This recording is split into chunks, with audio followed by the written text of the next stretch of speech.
జీడిమెట్ల గ్రామంలోని జిల్లా పరిషత్ ఉన్నత పాఠశాలలో సుమారు 20 సీసీ కెమెరాలు ఏర్పాటు చేశారు. అదే పాఠశాలలో చదువుకున్న పూర్వ విద్యార్థి ఏరోళ్ల క్రాంతి కిరణ్ సుమారు 20 లక్షల నిధులతో ఈ సీసీ కెమెరాలను ఏర్పాటు చేశారు.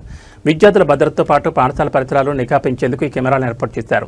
సీసీ కెమెరాల ప్రారంభోత్సవ కార్యక్రమానికి Medchal Pet Basheerabad ACP Shankar Reddy, Pet Basheerabad police station SHO Vijayavardhan ముఖ్య అతిథిగా హాజరయ్యారు. ఈ సందర్భంగా వారు సీసీ కెమెరాలను ప్రారంభించారు.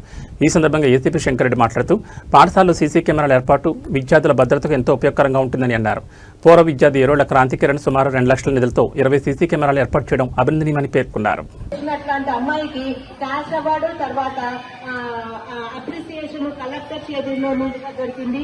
ఈసారి మా స్కూల్ కి 14 మంది పిల్లలకి అబౌవ్ 500 మార్కులు వచ్చాయి. అబౌవ్ 500 వచ్చిన వాళ్ళు 14 మంది ఉన్నారు.